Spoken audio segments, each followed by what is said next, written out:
इन दो लोगों में से रियल अल्फा मेल कौन है? मोस्ट प्रोबेबली ये, राइट? इनका नाम है टेड बंडी, एफबीआई के हिट लिस्ट और 20th सेंचुरी में अमेरिका का one of the most dangerous serial killer, जिसे 1989 में इलेक्ट्रिक चेयर पर एग्जीक्यूट कर दिया गया था 30 से ज्यादा फीमेल्स के रेप और मर्डर के चार्ज में। वहीं दूसरी तरफ ये सिंपल स्किनी बॉय है, अमेरिका का ही थॉमस एल्वा एडिसन। अब इन्होंने क्या किया वो तो शायद बताने की जरूरत भी नहीं है। कोई बात नहीं अगर आपने गलत चूज कर लिया, क्योंकि आज तक ना हम सब मेल्स को उस नजरिए से ही देखते आए हैं जैसे सोसाइटी ने हमें एनकोड किया है। चौड़े कंधे, ऊंचा सर, ताव में मूछें।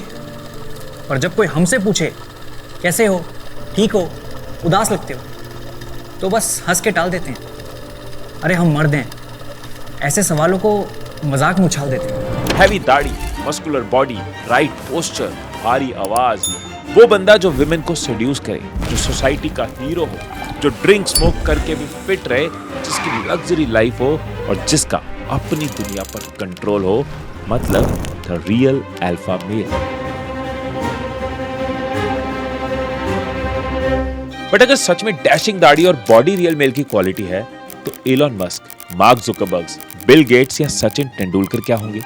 अगर मैस्कुलिन पर्सनालिटी होना नेसेसरी है, तो एपीजे अब्दुल कलाम, महात्मा गांधी और सर रतन टाटा क्या थे? वही अगर अट्रैक्टिव और बोल्ड नेचर ही मैन की डेफिनेशन है, तो Einstein, Isaac Newton, Swami Vivekananda ji और ग्रेट बुद्धा ये कैसे मेल थे?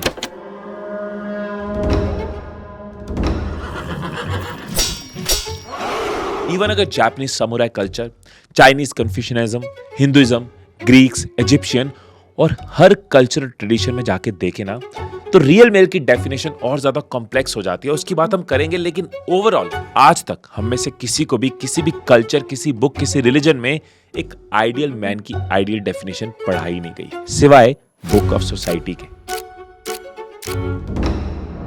68% मेल्स मानते हैं कि वो हर काम खुद कर सकते हैं।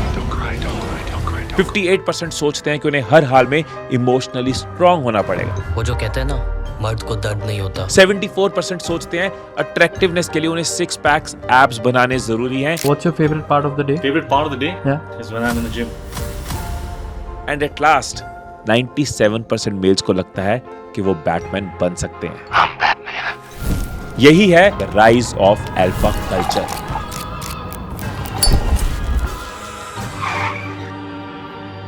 एक मेल होते हुए मुझे पता है कि लाइफ में मुझे कितनी प्रॉब्लम्स और सोसाइटी की तरफ से कितनी स्ट्रगल को झेलना पड़ता है, और यही एक्चुअल कारण है कि मुझे लगता है कि ये वीडियो हर मेल के लिए है, क्योंकि यहां पे मैं कोई learning, routines, concepts, main problem, main knowledge ये सब नहीं देने वाला। बात करने वाला हूं the factual reality of alpha males की, कि क्या सच में female attraction, society respect, financial growth और फुलफिलिंग लाइफ एक अल्फा मेल ही अचीव कर सकता है? क्या एक्चुअल में रियल अल्फाज वही होते हैं जो सोसाइटी हमें दिखाती है, या हिस्ट्री में कुछ और ही लिखा है?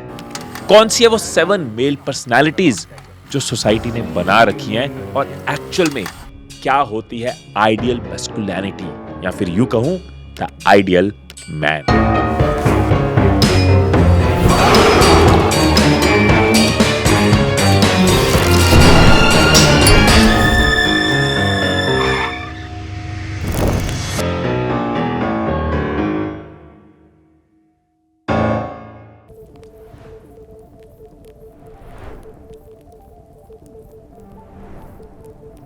Chapter 1 evolution of alpha. Most Indians ने अल्फा मेल का कॉन्सेप्ट पहली बार सुना था संदीप रेड्डी वांगा की मूवी एनिमल में। सदियों पहले 2 तरह के बंदे होते थे, एक अल्फा और दूसरे यानी बाकी सब। स्टोरी के अकॉर्डिंग अल्फा वो बंदे थे जो जंगल जाकर शिकार करते थे, जो बाकी सबसे स्ट्रांग, मस्कुलर और पावरफुल होते थे। वो जंगलों में जाते, बड़े बड़े जानवरों से लड़ते, उन्हें मारकर घर लेकर आते, और घर की फीमेल्स बच्चों और बाकी सब के लिए खाना बनाती। तो सोसाइटीज कुछ इस तरह से फंक्शन करती थी। पर औरतें सिर्फ खाना नहीं पकाती थी, इसके साथ वो ये भी डिसाइड करती थी कि कौन सा मर्द उनके साथ रहेगा, कौन उन्हें प्रोटेक्ट करेगा, कौन उनके साथ फैमिली बनाएगा और उनको खुश रखेगा। और स्टोरी के अकॉर्डिंग इस सब के लिए वो चूज करती थी लेकिन सरप्राइजिंगली इस थ्रिलिंग, एक्साइटिंग और अल्फा मेल डोमिनेटिंग स्टोरी का हिस्ट्री में कोई रियल सोर्स ही नहीं है। बल्कि जब मैंने अल्फास की ओरिजिन के बारे में इंटरनेट पर रिसर्च करनी शुरू करी तो मुझे एक नाम मिला, अल्फा वॉल्फ। तो जिस साल हम इंडियंस को ब्रिटिशर्स से आजादी मिल रही थी, उसी साल हमारे अल्फा मेल्स का भी जन्म हो रहा था। 1947 रिसर्चर और एनिमल बिहेवियरिस्ट रुडोल्फ शेनकेल अपना एक पेपर पब्लिश करते हैं, एक्सप्रेशन स्टडीज ऑन वॉल्व्स, जिसमें वो लिखते हैं कि उन्होंने लंबे टाइम तक वॉल्व्स को ऑब्जर्व किया और देखा कि कैसे वॉल्व हमेशा एक पैक में रहते हैं, यानी एक ग्रुप में रहते हैं, और उस पैक को हमेशा एक सिंगल वॉल्व कपल ही लीड करता है। लेकिन वो लीडर्स ऐसे ही सिलेक्ट नहीं होते, उसके लिए उन्हें पैक के बाकी वॉल्व से लड़ना पड़ता है, वो भी तब तक जब तक सामने वाला वॉल्व सबमिशन न कर दे। यानी इन्हें प्रूव करना पड़ता है कि वो सबसे डोमिनेटिंग और अग्रेसिव लीडर्स हैं। इसलिए एट द एंड वो कहलाते हैं अल्फा वॉल्व्स। अब ये फर्स्ट टाइम था जब किसी ने अल्फा वर्ड का यूज किया था, पर उस टाइम पे ना ये पेपर इतना पॉपुलर हुआ और ना ये टर्म। पर उसके लगभग 23 साल बाद 1970 में अमेरिकन बायोलॉजिस्ट डेविड मैक आते हैं और अपनी एक बुक पब्लिश करते हैं, द वॉल्फ, जिसमें वो रुडोल्फ की इसी स्टडी को अच्छी तरह से एक्सप्लेन करते हैं और टर्म अल्फा वॉल्फ की डेफिनेशन रखते हैं, अग्रेसिव, डोमिनेटिंग, कॉन्फिडेंट और सबको लीड करने वाले एनिमल्स। इस वक्त डेविड कितनी बड़ी गलती कर रहे थे उनको खुद को नहीं पता था, जिसको सही करने के लिए उनको कई साल तक बहुत कुछ करना पड़ा। लेकिन एक सेकंड, इसकी बात हम करेंगे अपने थर्ड चैप्टर में, क्योंकि अभी अगर हम 70s में ही रहे तो इस वक्त ये कॉन्सेप्ट लोगों को इतना ज्यादा पसंद आ रहा था कि इस बुक के लॉन्च के कुछ टाइम के अंदर ही ये बेस्ट सेलर बन गई। जैसे पॉपुलर फिलोसोफर कृष्णमूर्ति जी ने कहा था ना, the description is not the described, यानी कोई बात जितनी बार कही जाती है उतना ही उसका मतलब बदल जाता है। तो यही हुआ अल्फा मेल्स के केस में। टाइम के साथ साथ ये वर्ड बुक से लोगों की जुबान पर पहुंचा और वहां से स्क्रीन्स पर, मतलब biggest cinema industry in the world, Hollywood. Who's the alpha? You're looking at him, kid. There can only be one alpha male in a partnership. I am the alpha of alphas. I am the alpha. अब लोगों के सामने एक image बनना शुरू हुआ कि dashing, charming और अट्रैक्टिव मेल्स वो होते हैं जो फीमेल्स को अपने कंट्रोल में रखते हैं। You're late again. Yeah, I had to get catch-up homework. Jesus, I don't care. You're late again and you're skating home. Do you hear me? Society में लीड वो करते हैं जो डोमिनेटिंग और अग्रेसिव रहते हैं। One of these men will be the alpha male. Confidence बन गया एरोगेंस और स्मार्टनेस बन गया एटीट्यूड। स्ट्रेंथ कन्वर्ट हुई पावर में और लीडरशिप बन गई डोमिनेशन। लेकिन असली प्रॉब्लम यहां नहीं हुई। रियल प्रॉब्लम जनरेट हुई जब मेल्स अल्फा के साथ साथ 7 अलग अलग पर्सनालिटीज में बंटते चले गए। और अब नेक्स्ट चैप्टर में हम मिलने वाले हैं इन्हीं 7 मेल पर्सनालिटीज से। पर यहां नहीं, यहाँ अब हम आए हैं एक हाउस पार्टी में। इंडिया में 70 करोड़ मेल्स हैं जो बटे हैं 7 पर्सनैलिटी टाइप्स में, और बहुत चांसेस है कि ये सारी पर्सनैलिटी टाइप्स हमें इस घर में मिल जाएंगी। एक पर्सनैलिटी टाइप की हमने बात करी थी जो है अल्फा मेल्स। वो पर्सनैलिटी जो देखो पता नहीं इतनी मेरी पार्किंग है।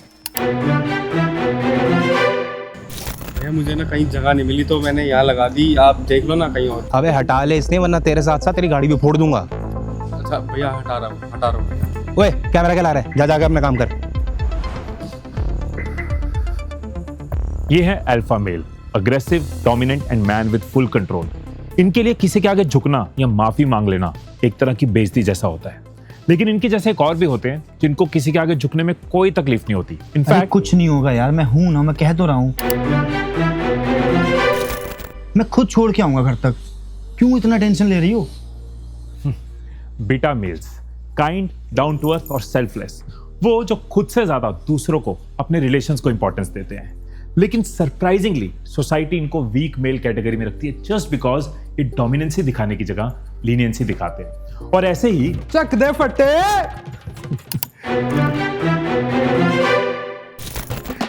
करो आप कैरी ऑन। ये है गामा मेल्स। ये जनरली फन लविंग और एक्साइटिंग पर्सनैलिटी वाले होते हैं। वो कुछ दोस्त होते हैं ना, मस्ती में रहते हैं, मजाक करते रहते हैं, अपनी बेइज्जती करके हंसते रहते हैं। ये एडवेंचरस, क्रिएटिव और लाउड कैरेक्टर ट्रेट्स वाले होते हैं। और इनके बिल्कुल ऑपोजिट होते हैं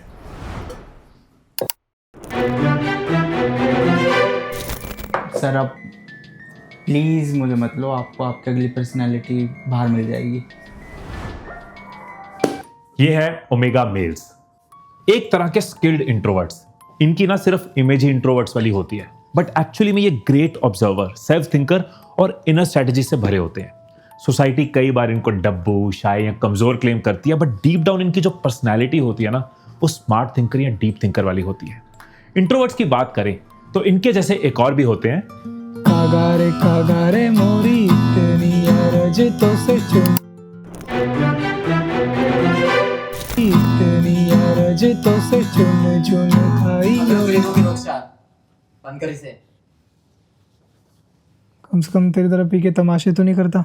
खाइयो ना दो नैना मोरे, खाइयो ना दो नैना। जीटा मेल्स, पॉप कल्चर की लीस्ट टॉक पर्सनैलिटी। ये सोसाइटी के नॉर्म्स और रूल्स को एक्सेप्ट करने की जगह उन्हें चैलेंज करते हैं। ये थोड़े से ओमेगा मेल जैसे साउंड करते हैं, लेकिन ये इंट्रोवर्ट कम और सेल्फ सेंटर्ड ज़्यादा होते हैं।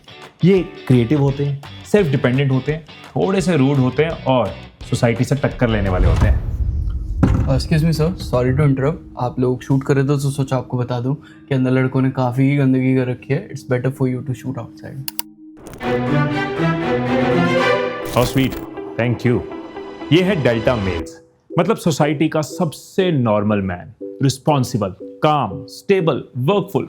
वो जो अच्छी सी जॉब करता है, फैमिली को अच्छे से टाइम देता है, टाइम के साथ बदलता है, सीखता है, एक अच्छा वर्क लाइफ बैलेंस मेंटेन करता है। मतलब शादी.com का सबसे चहेता दूल्हा।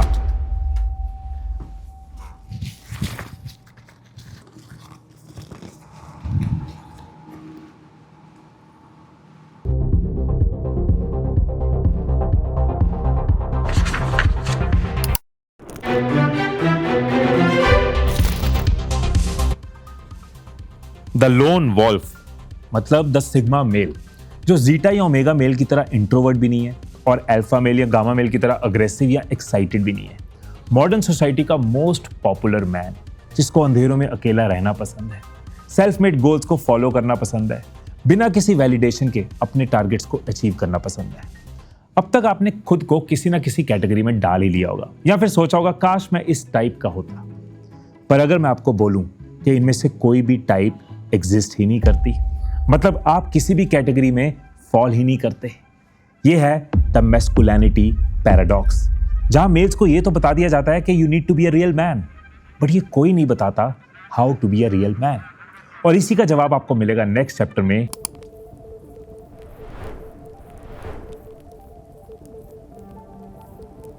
The myth and the man. ये वाला पॉइंट याद है? डेविड कितनी बड़ी गलती कर रहे थे, उनको खुद को नहीं पता था, जिसको सही करने के लिए उनको कई साल तक बहुत कुछ करना पड़ा। अब बहुत कुछ का मतलब ये है कि अपनी बुक की पॉपुलैरिटी के बाद जब डेविड ने दोबारा वॉल्स पर और ज्यादा रिसर्च करने के बारे में सोचा, तो वो खुद नेशनल ज्योग्राफी की टीम के साथ कनाडा के एल्समेयर आइलैंड पहुंचे। वहां पे उन्होंने लगभग 24 गर्मियां बिताई और सिर्फ वॉल्स को ऑब्जर्व किया।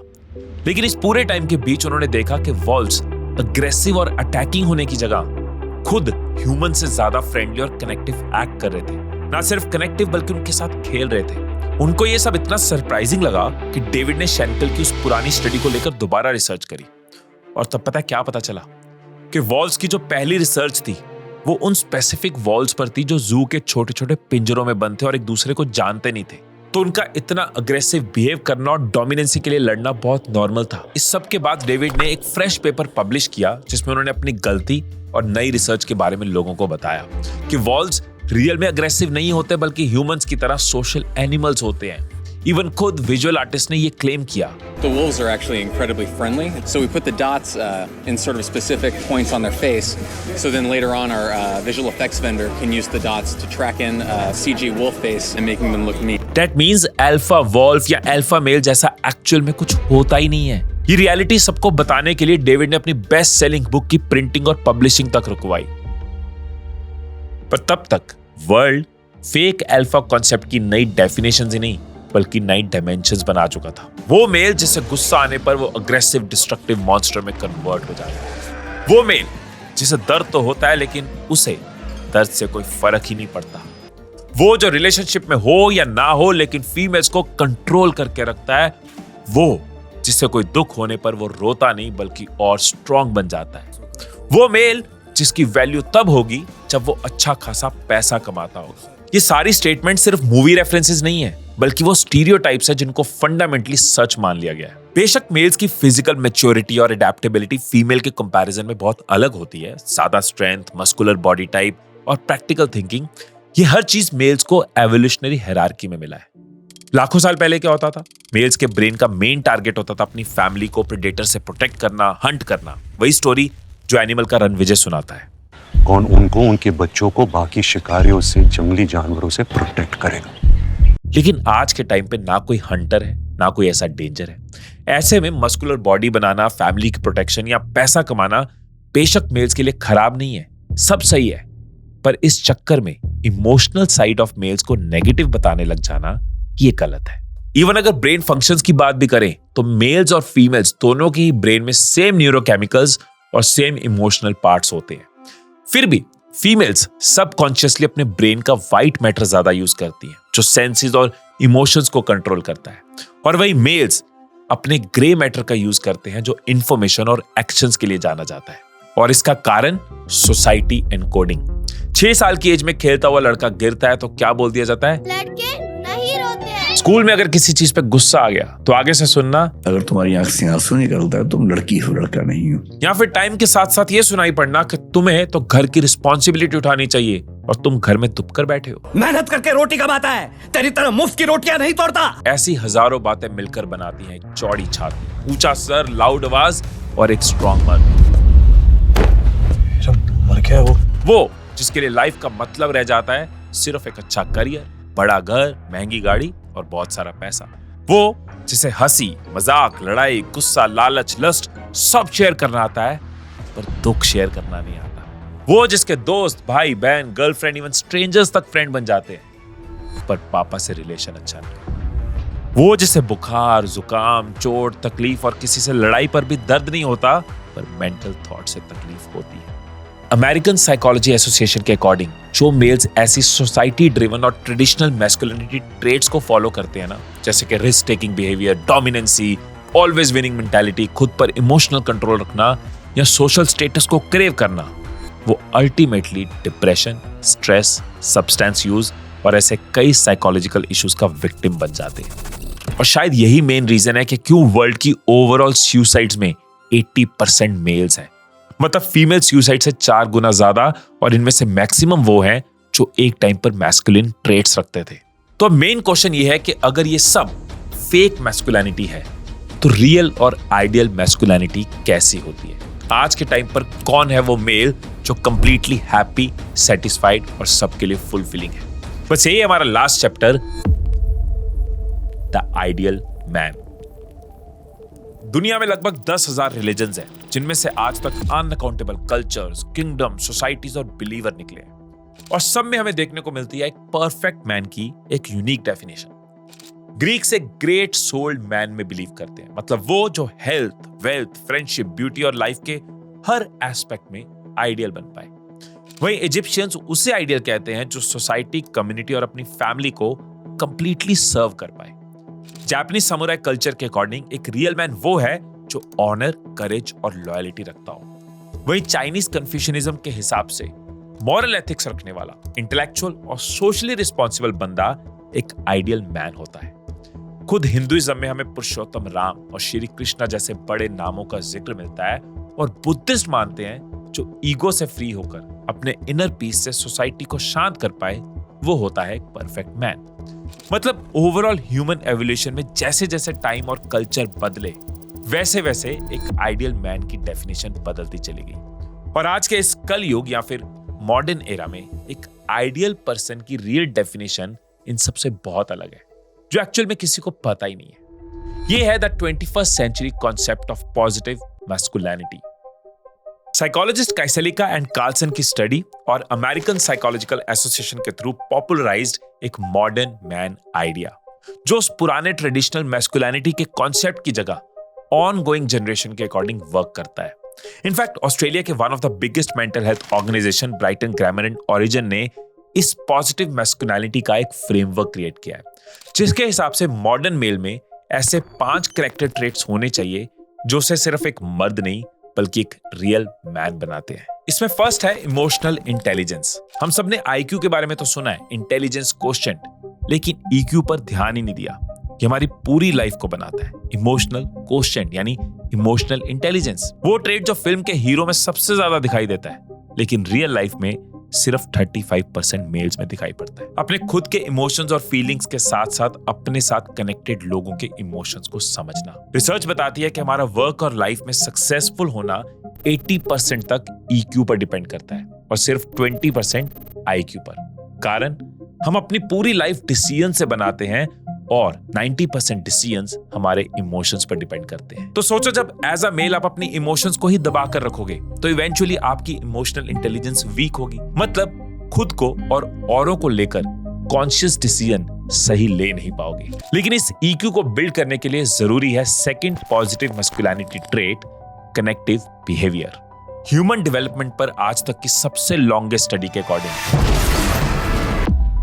हेल्दी कनेक्शंस ही वो एक लौती चीज है जो ह्यूमंस को अल्टीमेट हैप्पीनेस देती है, पैसे और फेम से भी कई गुना ज्यादा। और ये बेशक सही है, क्योंकि जब आपके साथ के लोग, आपकी फैमिली, दोस्त, पार्टनर, इवन रैंडम लोग भी आपको पसंद करते हैं, आपसे बहुत खुश होते हैं, तो ये इंटरनली आपको एक एक्सट्रीम सेटिस्फेक्शन देता है जो इवेंचुअली ब्रेन की ओवरऑल फंक्शनिंग को हील करने में हेल्प करता है। लेकिन किसी से भी बेटर कनेक्शन तभी बनता है जब आप खुद को बेटर एक्सप्रेस कर पाते हो। एंड सरप्राइजिंगली 60% ऑफ मेल्स कभी अपनी फीलिंग ढंग से किसी को बता ही नहीं पाते, तो फिर बेटर कनेक्शंस कैसे बनेंगे?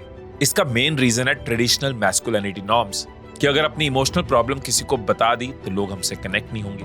पर खुद सोचो, आप उस बंदे से अपनी बात शेयर करोगे जो हमेशा मस्ती में रहता है, या उससे जो अपनी प्रॉब्लम्स भी आपको बताता है? पर अब शायद ये दोनों ट्रेट्स भी काम नहीं आएंगे अगर थर्ड कैरेक्टरिस्टिक मिस हुआ, कॉग्निटिव फ्लेक्सिबिलिटी। ब्रूस ली का एक बहुत ही फेमस फ्रेज और मेरा भी one of the favourite phrase है, You put water into a bottle, it becomes the bottle. You put it in a teapot, it becomes the teapot. Be formless, shapeless, like water. Be water, my friend. लेकिन ये practice तो traditional masculinity कभी follow ही नहीं कर पाई, क्योंकि traditional masculinity तो कहती है रिजिडिटी, सिचुएशंस को सही गलत, हार जीत या एक स्टेबल नजरिए से देखना। पर इसकी जगह जो कॉग्निटिव फ्लेक्सिबिलिटी है, उसका मतलब है अपनी सोच को सिचुएशन के हिसाब से मोल्ड कर पाना, यानी हर सिचुएशन को मल्टीपल पॉइंट ऑफ व्यू से देखना, अलग अलग नजरिए से देखना और उसके अकॉर्डिंग स्टेप्स लेना, और अगर काम ना बने तो उससे सीखना।